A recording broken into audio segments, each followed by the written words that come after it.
Bismillahirrahmanirrahim.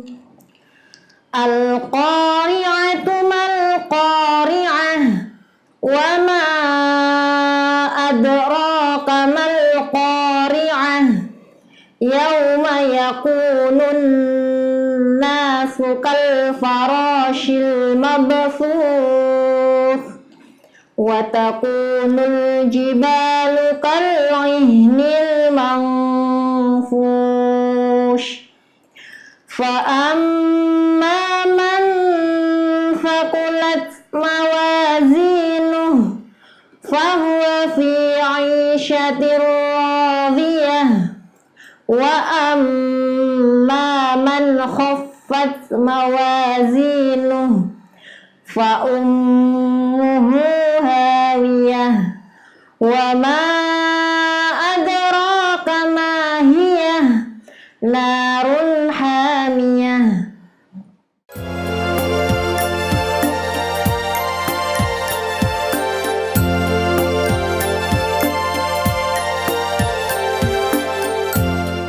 Bismillahirrahmanirrahim. Assalamualaikum warahmatullahi wabarakatuh. Alhamdulillah, salatu wassalamu ala rasulillah, la hawla wa la quwata illa billah, amma ba'd. Yang kami hormati ibu bapak dan anak-anakku sekalian yang dirahmati Allah. Tema kita pada hari ini adalah keteladanan dalam hal menghormati guru. Penghormatan kita terhadap guru menjadi sangat penting bagi kita para pencari ilmu. Bahkan dalam syairnya Imam Madhab yang terkenal, Imam Syafi'i, dalam syairnya menyebutkan bahwa bersabarlah terhadap kerasnya sikap seorang guru, karena sesungguhnya kegagalan ilmu itu didapatkan oleh pencari ilmu karena memusuhi guru. Umar bin Khattab juga berpesan kepada kita semuanya, para pencari ilmu, bertawaduklah kamu terhadap orang yang mengajari kita. Kedudukan guru yang begitu mulia dan terhormat ini memang sering disebut di sana-sini, tetapi dalam praktek, mari kita bersama belajar apakah keteladanan yang sudah dicontohkan oleh para pencari ilmu, para ulama-ulama besar yang ketika itu menuntut ilmu, sudah kita lakukan sebagaimana beliau-beliau lakukan. Sehingga keberkahan ilmu yang didapatkan benar-benar ilmu yang barokah, bermanfaat sepanjang zaman. Ibu bapak yang dirahmati Allah serta anak-anakku semuanya yang berbahagia, ada sebuah kisah yang bisa kita teladani. Yang pertama, kisah yang sudah agak sering kita dengar, yaitu tentang Nabi Musa dan Nabi Khidir. Nabi Musa dan Nabi Khidir ini adalah guru dan murid. Kalau kita melihat, Nabi Musa adalah seorang nabi yang begitu terkenal dan prestasinya luar biasa. Siapa yang tidak kenal dengan Nabi Musa?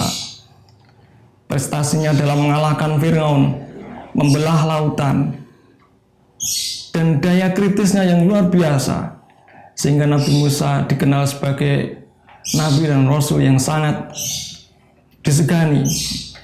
Nabi dan Rasul yang sangat namanya sering dijadikan keteladanan. Tapi Musa harus berguru kepada seorang Nabi yang tidak begitu terkenal, bahkan tinggalnya pun di tengah lautan, yaitu Nabi Khidir. Ketika Nabi Musa berguru kepada Nabi Khidir, ada sebuah keteladanan yang nanti bisa kita ambil, yaitu ketika itu Musa menghadap Khidir untuk belajar kepada Nabi Khidir. Di awal ketika Nabi Musa bertemu Khidir, sudah disampaikan oleh Nabi Khidir bahwa kamu tidak akan bisa sabar bersama saya. Tapi Nabi Musa dengan keinginan kuatnya, keinginan kerasnya untuk belajar ke Nabi Khidir, kemudian diberikan janji oleh Nabi Khidir, wahai Musa, Kalau aku nanti sedang mengajarkan sesuatu, sedang melakukan sesuatu, janganlah kamu bertanya sebelum aku selesai menjelaskan. Aku tidak mengizinkan kamu bertanya sebelum aku menjelaskannya. Dan Nabi Musa pun menerima saran dari Nabi Khidir. Apa yang terjadi dalam perjalanan? Nabi Musa selalu bertanya, selalu protes sebelum Nabi Khidir menjelaskan maksud dari perbuatan yang dilakukan atau dicontohkan oleh Nabi Khidir. Sampai berulang kali Nabi Musa selalu bertanya sebelum Nabi Khidir selesai untuk menjelaskan apa yang telah dilakukan.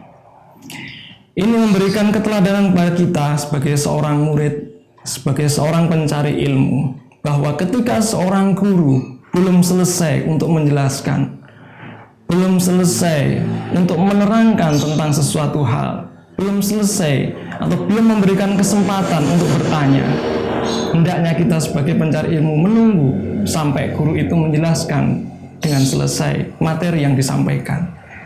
Sebelum guru mengizinkan, janganlah kita memotong pembicaraan yang disampaikan oleh guru. Inilah kisah keteladanan yang bisa kita ambil dari Nabi Khidir dan Nabi Musa. Ada lagi keteladanan yang bisa kita ambil dari seorang ulama besar, imam mazhab, yaitu Imam Syafi'i.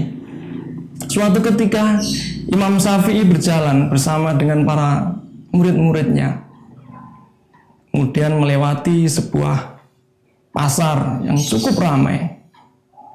Di pasar itu tiba-tiba Imam Syafi'i berbelok arah mendatangi seorang laki-laki tua, pakaiannya sangat sederhana dan terlihat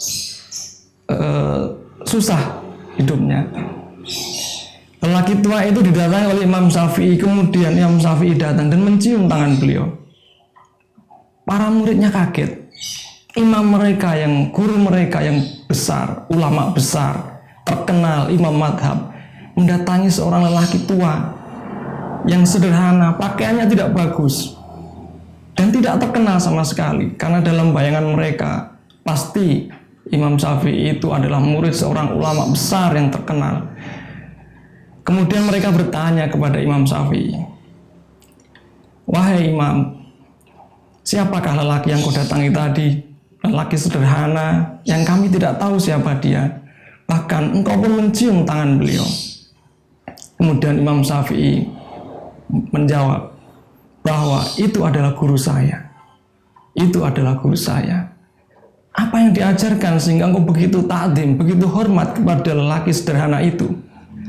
Imam Syafi'i menjawab, ketika aku mengarang kitab fikih, aku kebingungan bagaimana cara membedakan anjing yang masih muda dan anjing yang sudah dewasa. Dan lelaki tua inilah yang menjelaskan kepada aku bahwa ketika anjing yang sudah dewasa itu, ketika buang air kecil, kaki sebelahnya diangkat. Itu ilmu yang aku dapatkan dari lelaki tua itu. Di sini adalah keteladanan yang bisa kita contoh bahwa sosok seorang guru bisa jadi sangat sederhana, baik penampilannya, kehidupannya, gaya hidupnya. Bisa jadi kita belajar dari orang-orang seperti itu. Jangan diimajinasikan bahwa seorang guru itu harus mentereng, harus mewah, harus terkenal. Tapi orang yang memberikan ilmu kepada kita, itulah guru kita. Kita harus tetap hormat dimanapun kita berada. Itu dicontohkan oleh seorang imam besar, yaitu Imam Syafi'i. Lalu bagaimana dengan contoh yang lain? Kita keteladanan bahwa untuk menuntut ilmu itu yang dicari adalah keberkahan. Ada sebuah kisah yang ini cukup menyedihkan. Dalam kisah waktu itu Syekh Abdul Qadir Jailani, seorang syekh waliullah yang terkenal sampai dengan sekarang kewaliannya. Suatu ketika Syekh Abdul Qadir Jailani ini memiliki seorang murid, memiliki seorang santri. Dan ada tetangganya yang ingin berbuat jahat kepada beliau. tetangganya ini diam-diam melubangi dinding rumah Syekh Abdul Qadir Jailani, kemudian mengintip, mencari celah apa yang bisa digunakan untuk menjatuhkan dan memfitnah Syekh Abdul Qadir Jailani. Suatu ketika Syekh Abdul Qadir Jailani makan bersama dengan santrinya, salah seorang santrinya.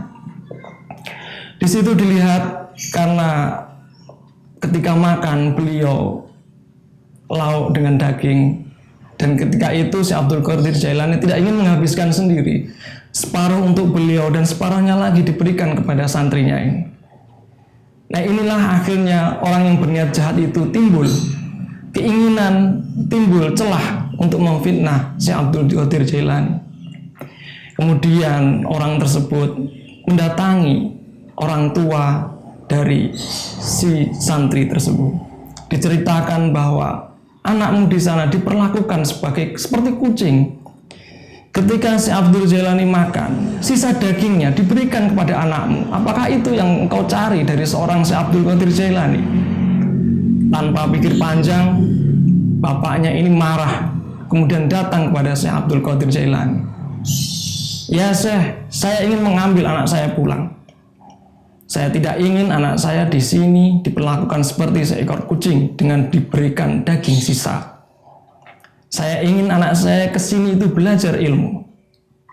Saya ingin membawanya pulang. Kemudian Syekh Abdul Qadir mempersilahkan santri tersebut dibawa pulang oleh ayahnya. Di perjalanan ayahnya mulai mengetes kemampuan anaknya ini. Sampai dengan rumah ditanya berbagai macam ilmu pengetahuan. Ternyata luar biasa, anaknya tersebut telah memiliki banyak ilmu yang didapat dari berguru pada Syekh Abdul Qadir Jailani. Sang ayah begitu menyesal membawa anak tersebut pulang, kemudian ingin melanjutkan anak itu supaya lebih tinggi lagi ilmunya, dibawa kembali kepada Syekh Abdul Qadir Jailani. Begitu sampai kepada Syekh Abdul Qadir Jailani, Syekh Abdul Qadir Jailani menolak untuk menerima santri tersebut belajar pada beliau. Orang tuanya kaget. Kenapa ya Syekh? Kenapa anak saya tidak diterima kembali? Saya mohon maaf karena kemarin telah berbuat kasar pada engkau. Kemudian Syekh Abdul Qadir menjawab, sesungguhnya bukannya aku tidak mau menerima anakmu kembali belajar di sini, tapi Allah sudah menutup pintu ilmu untuk anakmu. Allah telah menutup futuh yang membuka pintu ilmu dari Allah Subhanahu wa Ta'ala. Kemudian dengan menyesal, orang tua dari santri tersebut membawa anaknya pulang. Nah, inilah keberkahan ilmu yang diberikan seorang guru. Itu sangat penting bagi para pencari ilmu, bagi para murid, bagi para siswa. Perbuatan tidak baik yang dilakukan oleh orang tua para pencari ilmu bisa berakibat buruk kepada anaknya, bisa berakibat buruk kepada para pencari ilmu tersebut. Karena dengan tidak ridhonya seorang guru terhadap ilmu yang sudah diberikan, maka membuat ilmu yang dimiliki oleh seorang santri, seorang murid, seorang pencari ilmu menjadi hilang keberkahannya. Sehingga banyak orang yang pintar, pandai, tapi ilmunya tidak bermanfaat.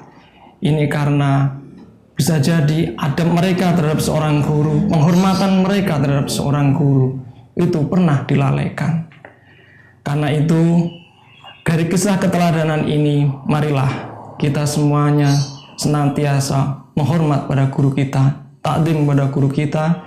Kita doakan beliau-beliau yang telah mengajarkan ilmu kepada kita semuanya, agar ilmu yang kita miliki menjadi ilmu yang bermanfaat, ilmu yang barokah. Kiranya demikian yang dapat saya sampaikan pada kesempatan kali ini, mudah-mudahan bermanfaat.